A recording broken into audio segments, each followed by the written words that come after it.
Hey everyone. Oh, here's something I want to rant about. That whole cash for clunkers deal that's going on. Several weeks now.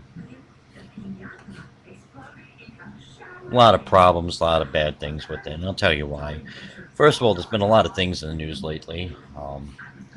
How basically the government has been paying up. A lot of dealerships out there that are owed thousands and thousands of dollars.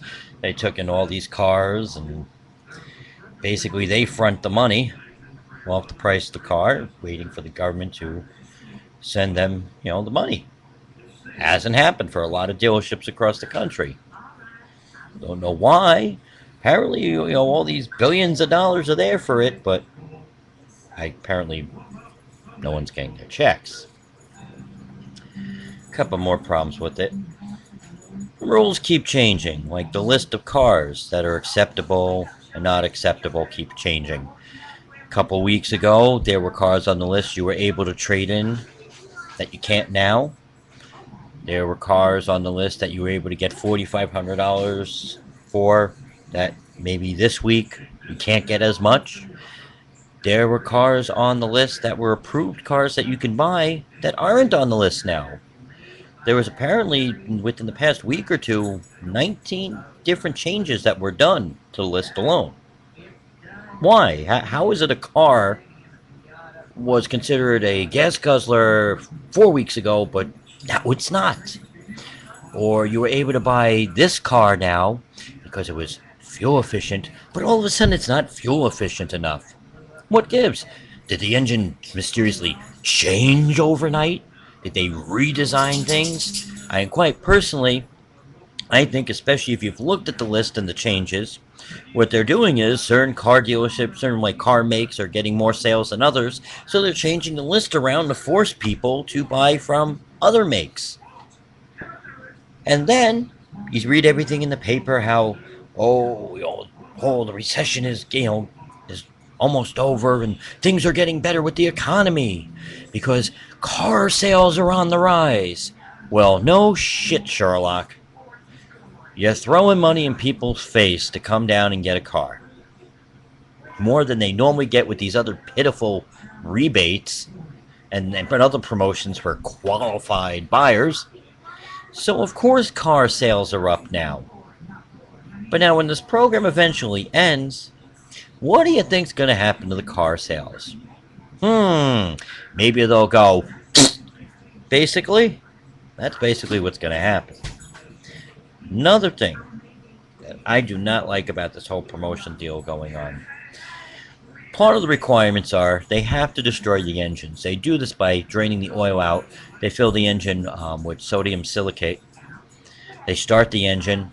Engine, of course, starts overheating. The engine seizes. So the engine's now garbage.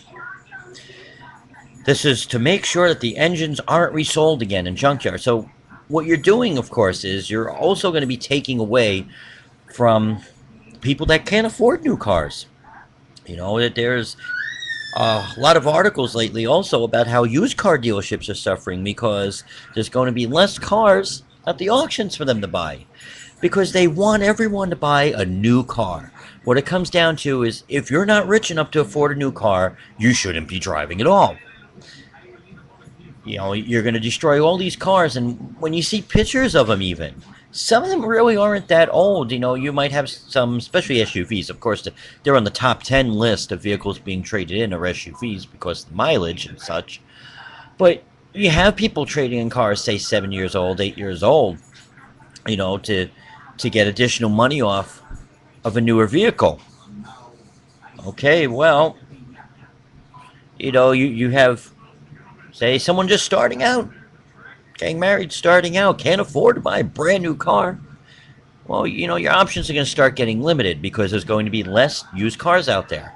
What they basically want is a nation full of cars that are only, say, no more than 5 years old, 6 years old, something like that. The days of having cars, say, 10 years old on the road, well, those are gone. Those days are basically numbered.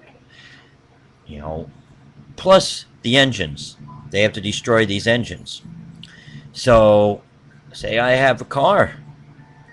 Engine's blown, I don't know, say the car's 10 years old, the engine's blown.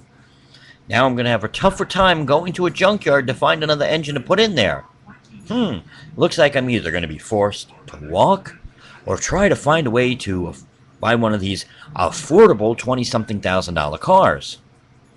And here's the other problem. They show pictures of people going to these dealerships. A lot of them are trading in very old cars because they couldn't afford to buy a new car previously. But now with the incentives and everything they're doing, it's going to help get them in a vehicle. Sort of sounds like the whole thing that was going on with the mortgage situation. You're attracting clientele that could not get maybe conventional financing, things like that. You're luring them in. You're finding ways to get these people financed now so that you could sell the vehicle. And you're dropping the price down. The problem is, it doesn't necessarily mean these people are going to be able to afford the payments for the next 5 years. Same thing with the whole mortgage industry that went wrong. You enticed people. Low interest rates and all these promotions, all these things going on. People buying houses they couldn't afford in the long run. Well, that's the same thing that's going to wind up happening with these cars. A year from now, you're going to suddenly see how the repo business is making tons of money because people aren't going to be able to afford these payments on the cars all of a sudden.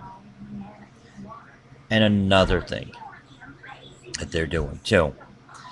You're destroying these cars. You're crushing them. Okay. I have a car a couple years old. I need a part. Maybe I can't afford to go to Pep Boys, pay them $150 for that alternator. Maybe I want to go down junkyard and get one for $30. Now I can't. Why? Because you crushed all the damn cars.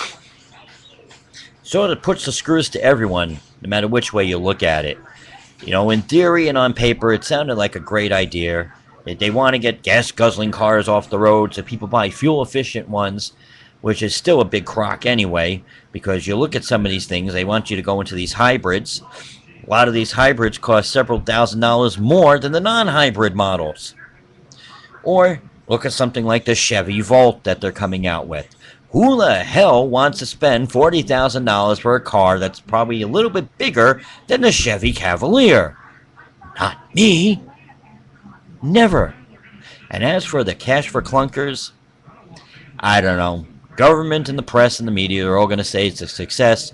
Personally, for the American people, I think it was a big failure. That, my friends, all I got to say about that.